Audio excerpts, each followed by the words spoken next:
Okay, good afternoon, everyone. Welcome to this discipline dialogue session. My name is Dr. Mark Schneider. I am the AVP of K-14 Academic Initiatives and Support for Ivy Tech Community College, helping programming, dual credit programming at a statewide level for the college. Joining me today, we have Gail. Gail, why don't you take a second here and introduce yourself before we jump into a few of our topics here with some of our early childhood and education dual credit instructors.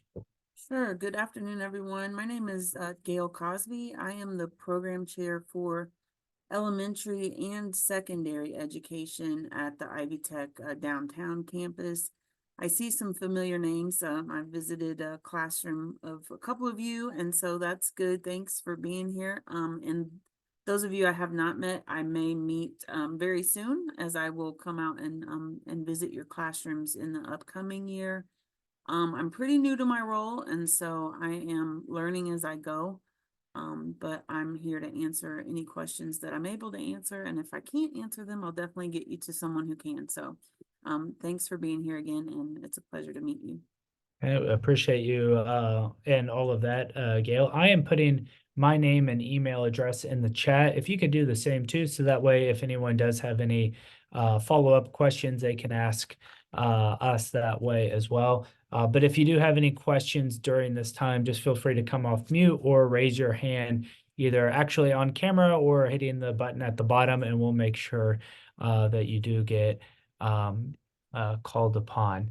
So one question we always start off all of our discipline dialogue sessions with here is for you, Gail, is there a best practice or two that you've seen maybe that's kind of in the dual credit realm, not so much just like teaching best practice, but something that really that you've seen in your dual credit classes that's helped elevate some of the post-secondary collegial aspects of that class for the students? That's a good question. I have seen some intentionality put toward our service learning experience. And I think that it's interesting in K-14 or K-12 how that can be very community oriented. And so in like the 101 class, we have we require 20 hours of basically volunteering in a classroom.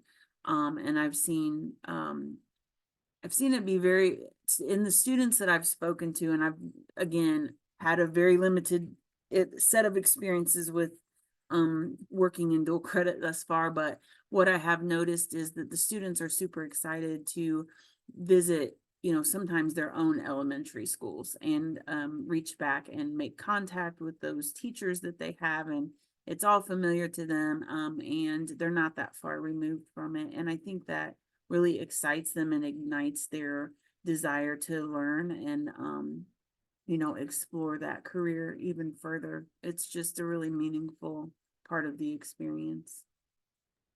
Now, kind of in a similar vein, getting those meaningful experiences for our dual credit instructors, is there any sort of professional development opportunities, maybe not necessarily looking at like, the state science of reading trainings, but, just other types of PD opportunities that are either being offered on campus or at, through a third party, whether it be like, the DOE or maybe something from the U.S. Department of Education, or just any sort of, association, maybe a conference that of that's really, a great one to attend. And saying that our NACEP dual credit conference is a great one. If any teachers ever want to attend, reach out to your local campus. We can try to help you with that. But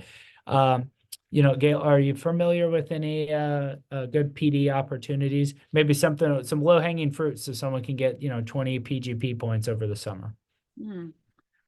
For our aspiring teachers, or for you all, I For the guess, teachers oh, that for are, you all. yeah. Mhm. Well, I've seen, yeah, the science of reading really is the hot topic of the summer. And I'm sure all of you can attest to that. I'm going to, um, I'm really working on solidifying my relationship with, ISTA Aspiring Teachers, Aspiring Educators Program. They are having a conference this summer in Philadelphia, and I think it's July.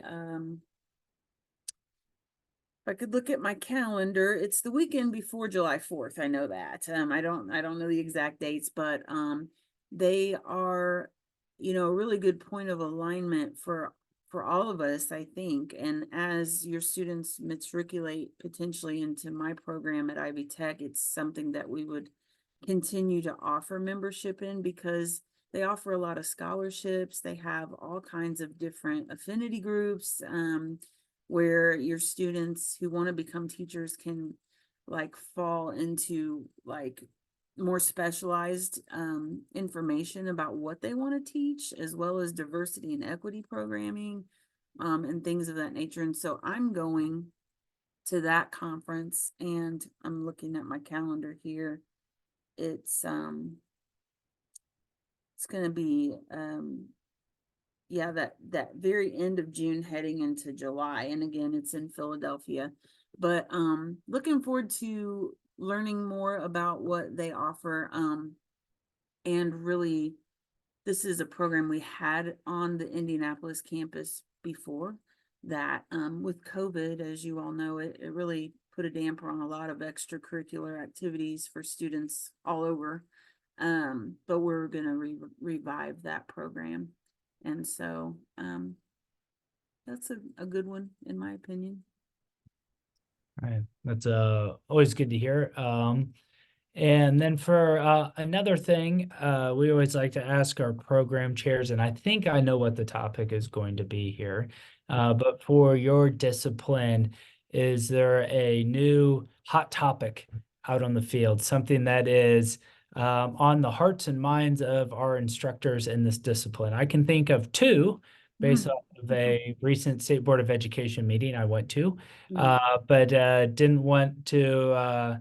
Wanted to hear your thoughts or the whole group's thoughts here for some hot topics in the field and maybe ways that some people are trying to address those topics. Mark, I would love it if anyone else has something they want to share. I think boots on the ground perspectives are very important. Um, being just on Facebook or different social media sites and being linked in with a lot of teachers, I kind of, get it and have my finger on the pulse of what folks are talking about. But yeah, let's hear it, because I see a lot of stuff is happening right now. I know Mindy wants to share.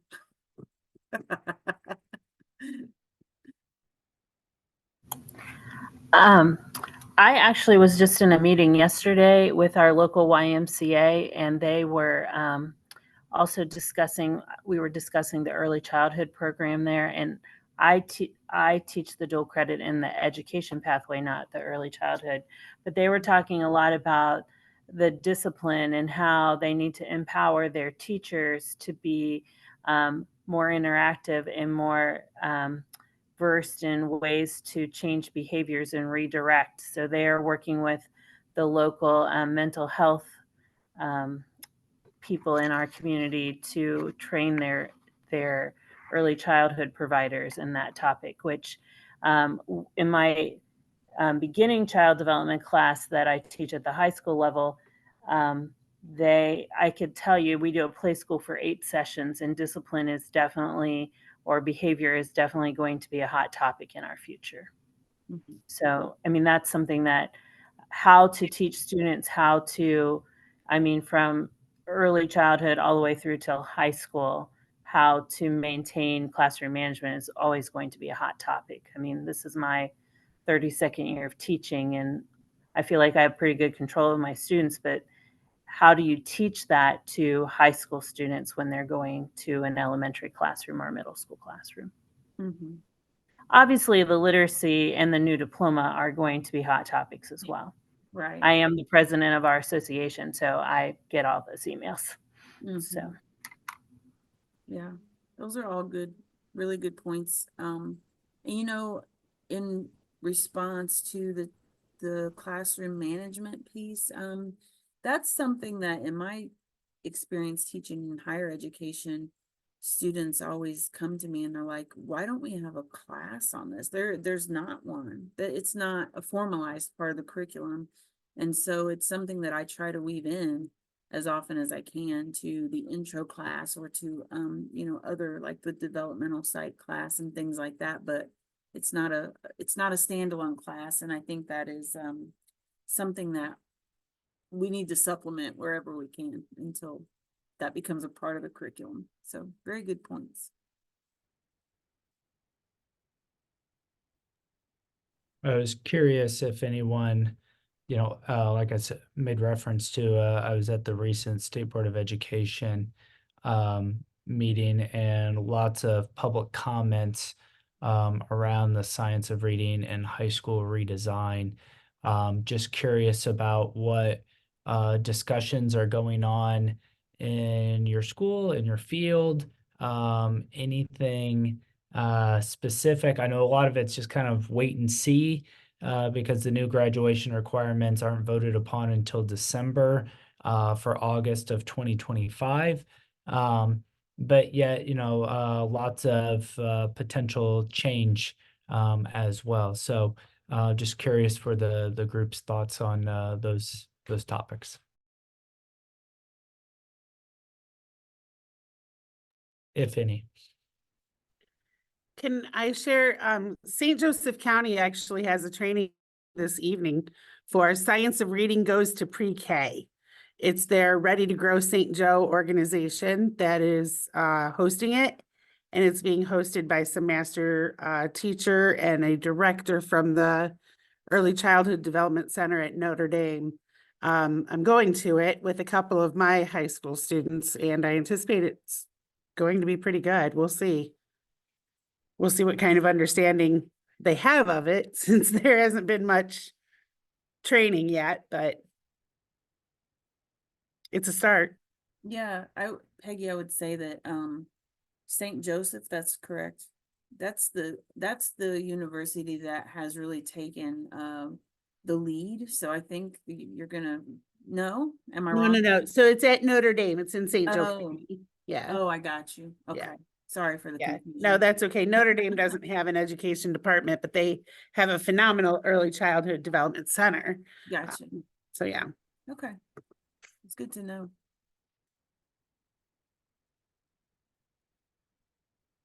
Any other thoughts?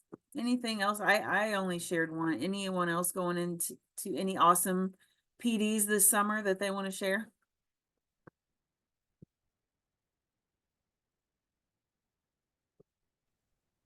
So I am actually going to be at DePaul University second week of June for an ethical education seminar. It's 3 days, free PD, and it's all about being ethical in our education system, and teaching our kids how to be ethical in their own education. So I am looking forward to incorporating some of that into my courses, especially into my principles and my capstone courses next year.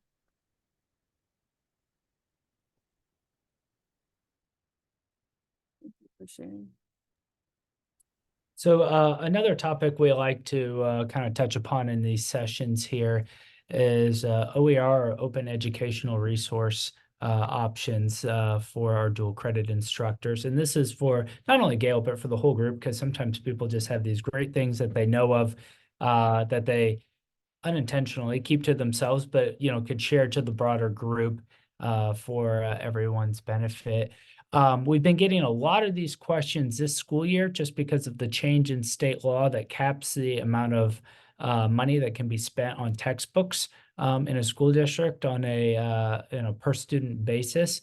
So I was curious for you, Gail, and the whole group, if you know of any good open educational resources, free resources that are available to not only dual credit instructors, but all instructors in general. I will say and add that one search that you can try to do, and I don't know what is specifically available for these two disciplines here, but in Canvas or Ivy Learn that we have, there's the Commons that's available, and oftentimes there are many free resources that people have put in there for everyone's use, tests, homework assignments, things like that. So that's usually a good starting point to just kind of search around, but curious to see if anyone had just, something in their back pocket that they'd like to either share in the chat or just share out loud that they know of for everyone's use.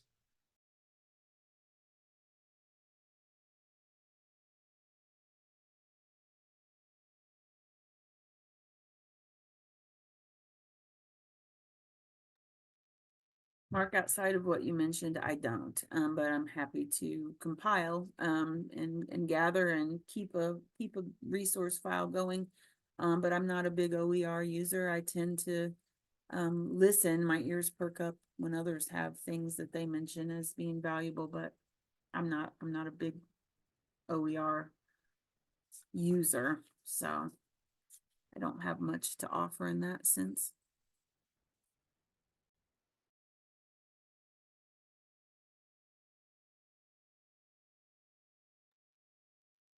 Yeah, see, someone put Canvas. Yeah, the Commons in Canvas is a good way. And I'll link up. We have a YouTube page. I will share out this video to everyone after we get done here in the next day or two, or maybe early next week.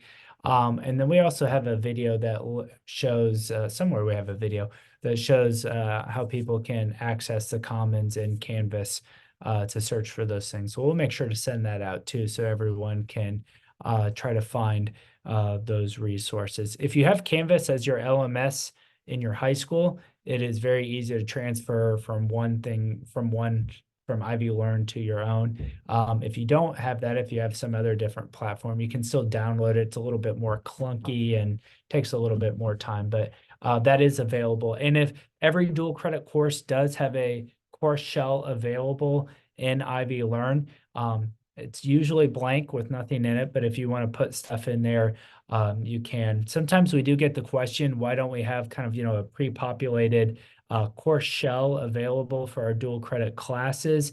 And the main reason is because like what we offer either online or face-to-face for our course shells has a lot of copyrighted material that's expensive to put on our platforms, and that's supported by tuition dollars.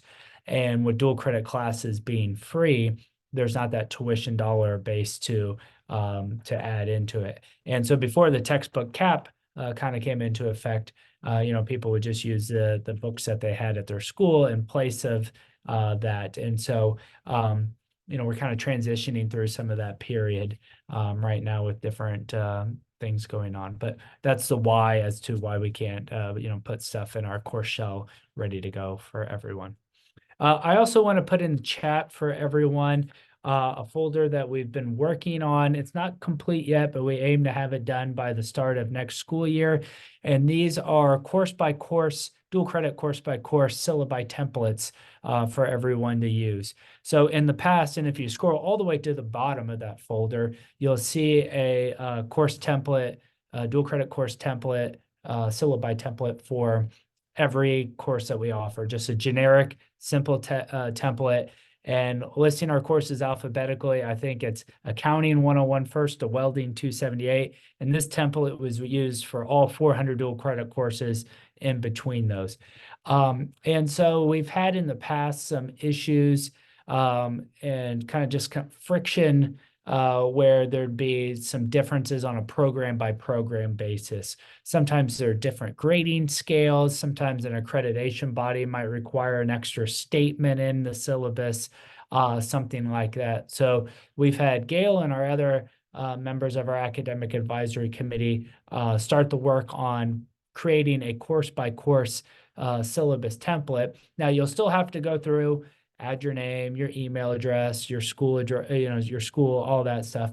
The thing that will take the longest, like it usually does, is the calendar. That will still have to be, crafted on a course by course basis. But some of those other, kind of more minor things that sometimes accidentally get, there's an oversight on. We've wanted to kind of go through that and try to be as proactive as we can to address those things. So that should help with some of your course, syllabi course templates for next year. So do keep that in mind as you start to plan your courses for next year. I'm not sure if any of you have heard of Iris Center before. I kind of found it online. It's through Vanderbilt. I haven't had a chance to explore it too much, but I thought it might be useful even to have our ed students do some of the modules. Perhaps there's free PD on addressing challenging behaviors and accommodations and diversity and things like that. So that might be a resource that you could try. Mhm. That's really good for 2:30. I was gonna ask if anyone is planning to do science of reading right off the bat in the fall. Okay, good. And in the link that Mark sent you, all of the syllabi are in there and they're up to date except for 235 and 236, because that's just not formalized yet, right? And so I'm sure it will be formalized over the summer, but I just wanted you to be aware that if you open that syllabi template up, like the course descriptions and things will be forthcoming yet on that particular class. Everything else is there. So Gail, I have a question. So I know that the capstone class has been 230 and 233. So it was the exceptional child and then children's literature. Mm-hmm. I was out on the Next Level Pathways website yesterday and looking at my standards because I was working on my syllabi for next year. And I noticed that all the children's literature stuff is gone from the capstone course, from the Next Level Pathways. And there's like this big disclaimer that they're working with post-secondary, et cetera, et cetera.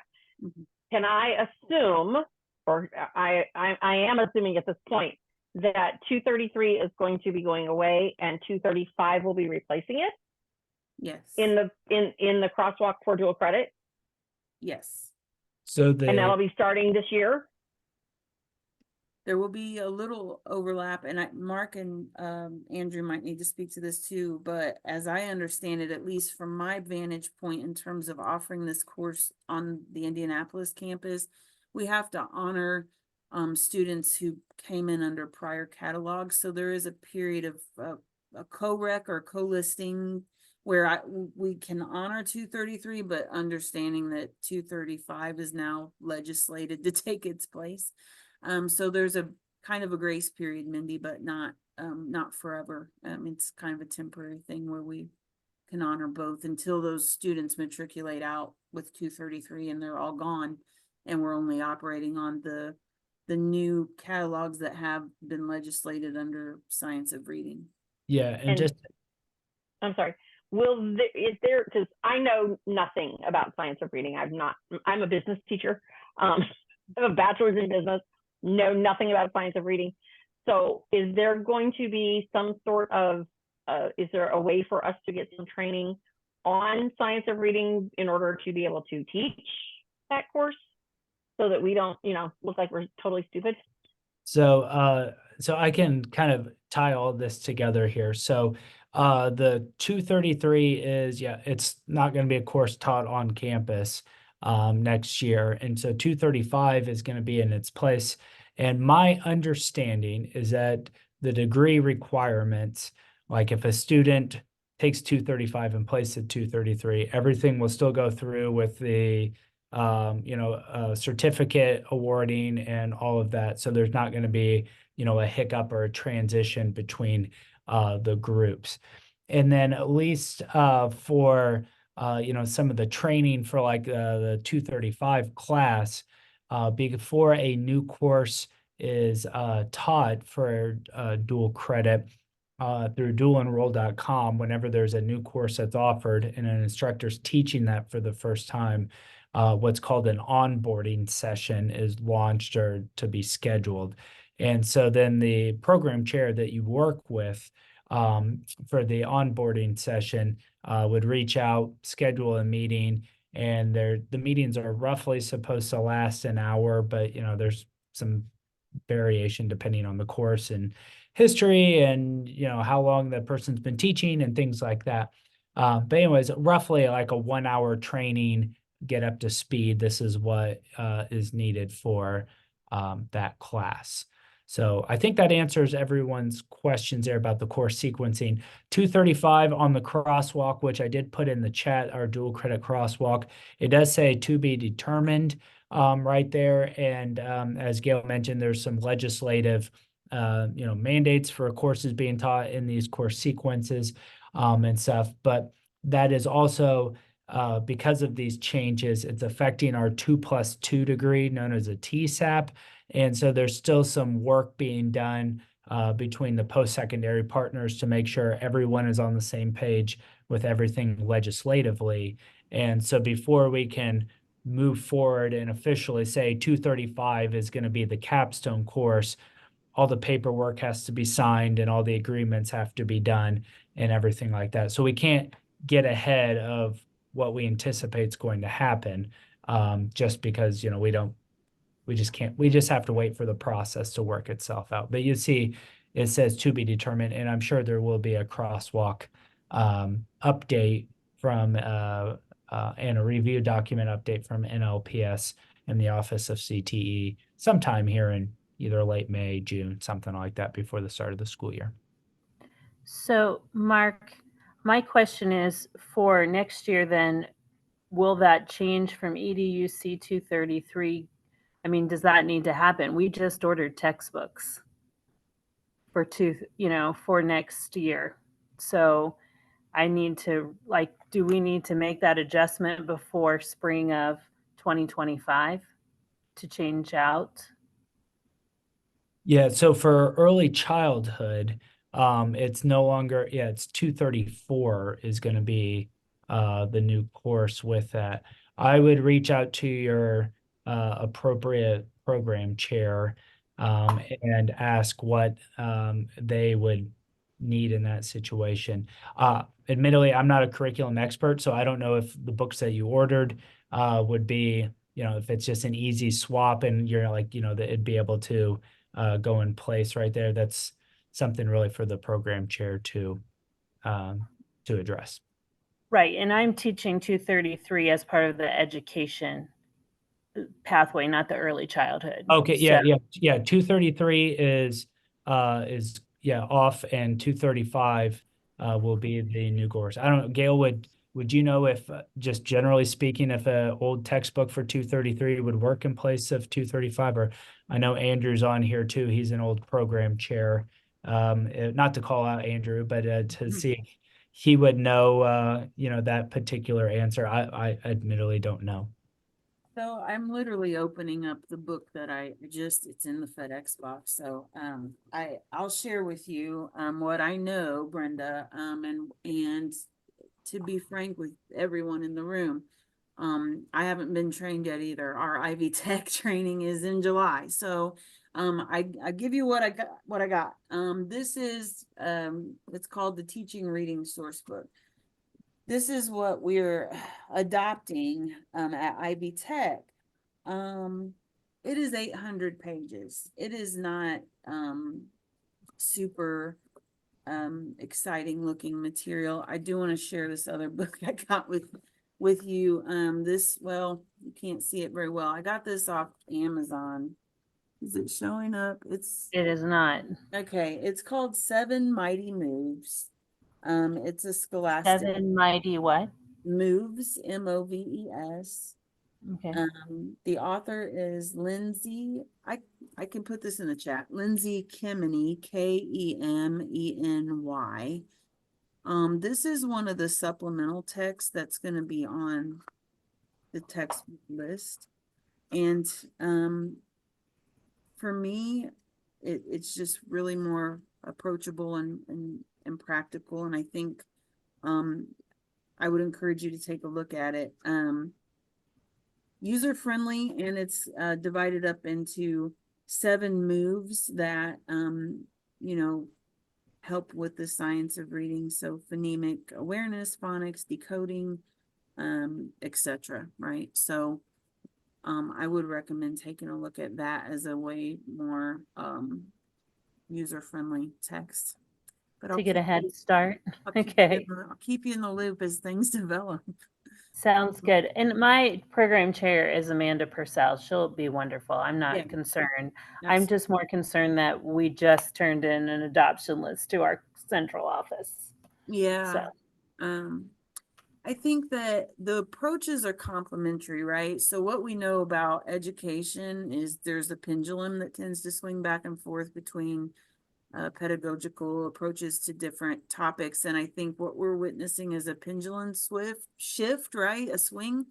But I don't think that just because we are now, you know, honoring the science of reading approach, that which has always been there, right? We've always done phonics and in these pieces of instruction, that doesn't mean that children's literature and that approach is by any means diminished. So I think that there's value in both, and they should be encompassed in the instruction.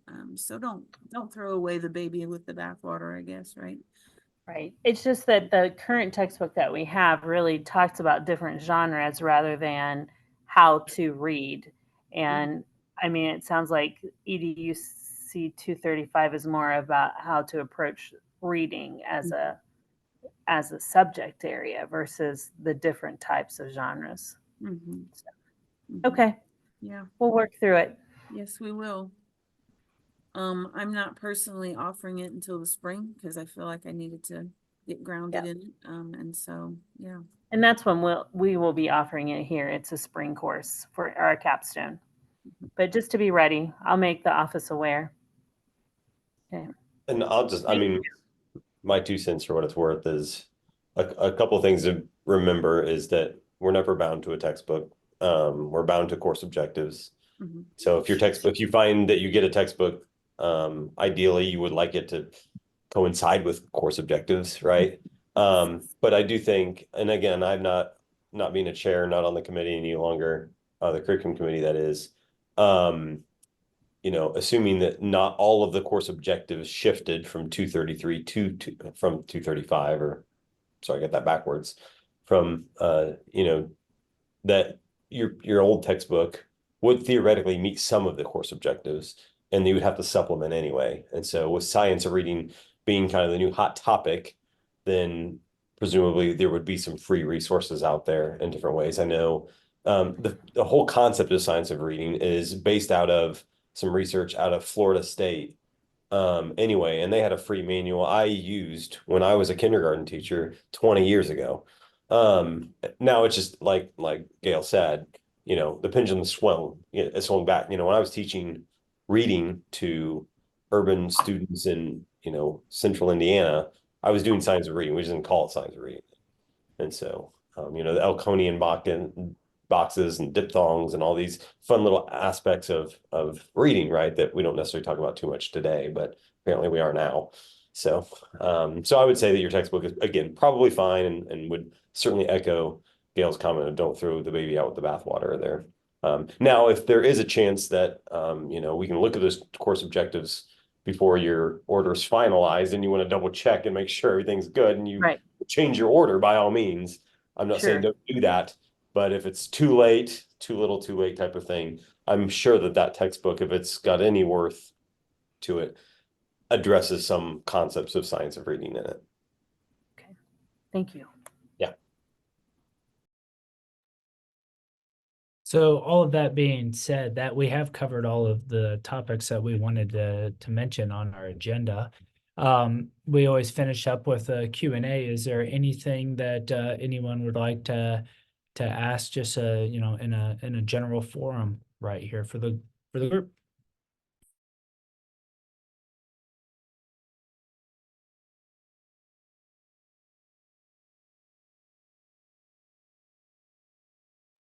I do have a couple of a question about so for the EDUC 101 for the principals course, we are now offering that course to freshmen and sophomores, which of course means they don't drive. So having them, like my capstone kids and the way I used to run 101 is they would be assigned to a teacher, usually at their elementary school or at the middle school, and then they would go 1 day a week to that placement every week for the entire semester or for the full year.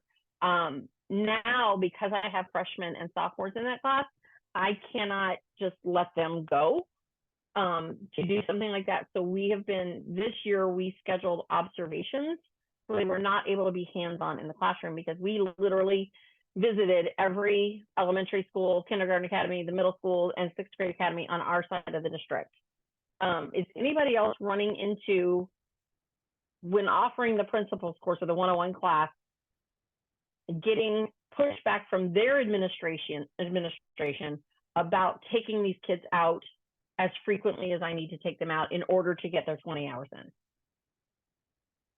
Like my principal wanted us to do 20 hours of watching videos for their observation piece. It was crazy.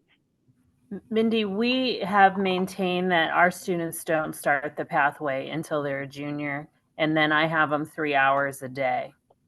And Okay. so I teach them all day, basically all afternoon on Mondays. Then the rest of the week they have observation time scheduled. But they are how so do you they meet get how do you meet the prerequisites then, because they have to have 101 before they can take 121 and 201 and the capstone? Well, we teach 101 first semester. We teach, or 12 weeks, then we do 12 weeks of 20. We do all of them in 12 weeks because I have them 3 periods a day. Oh, okay. Mm-hmm. Okay. Yes, because that's one of the allowable ways that the CHE said that you could teach them. And then their senior year, I have them 3 hours a day, and they do the two classes. Okay. We have them, we're on a modified block. So I see my kids 42 minutes on Mondays and then 90 minutes twice a week, twice more that week. So we run into that same issue. Right. I can't imagine the maturity level of them being ready. That's my opinion. Which is why they're only doing observations and they're not hands-on in the classroom. Mm-hmm. Yeah, my seniors, my capstone kids are absolutely hands-on in the classroom and love it. But the younger kids, it's a struggle sometimes. And a lot of it is just transportation. Right. To get them someplace, because some of our elementary schools are a 10-minute drive away from where we are, from our high school, and getting them there can be a logistical nightmare. There's a teacher, not that I'm advocating for this, but there's a teacher in southern Indiana, I mean like Scottsburg area or south. Yeah. I don't know if it was Scottsburg. She actually got a bus driver's license to take them to. We can take them on I mean, I can drive the minibuses, but I can only transport 14 students. And I have 44 in my principal's classes. Now, this next year, I'll have 2 sections. But that's still 22 kids per section. I can't drive, 22 kids on a 14-person bus. No, they are allowing us to use a yellow bus. We had to move when the classes was so that I could use a yellow bus, so that they could drive, so that they could get there. Yeah. Outside of structuring it maybe as like a field trip or like an immersion experience, I don't, the 20 hours are what they are, but I think I've always looked, I mean, classroom experience is vital. However, I think there's value in, after school tutoring. There can be value in, working with students in different extracurriculars. I think if you're creative, if you allow some flexibility and ask for supports from your district, and try to make it a win-win, because at the end of the day, these are volunteers. So are there events that need some volunteering? are there virtual opportunities? And maybe some of that can be offset, not completely, but you know, virtually or field trip B or, you know, event wise that can help make that work. Just thoughts, and I'm just thinking out loud about your particular situation, but I think we can be flexible in some respects.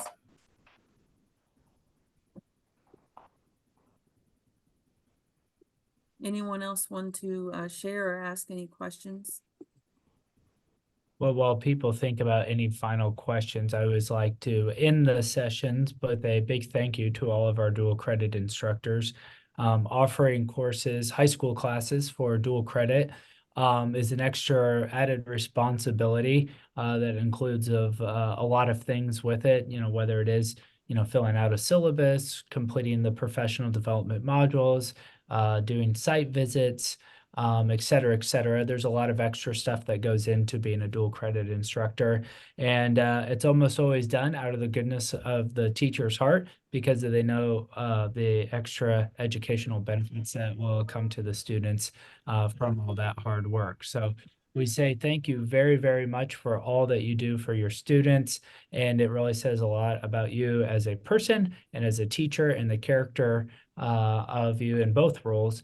It's, you know, sincerely appreciated and it does not go unnoticed. So thank you very much on behalf of the college for all that you do for our dual credit students. So does anyone have any other last questions before we sign off?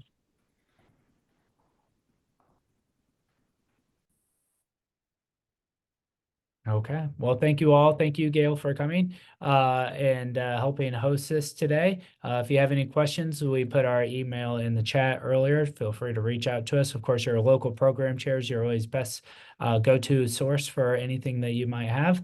But we'll look forward to a good end of the school year and another successful one here starting in August. So thank you very much and have a good rest of your day.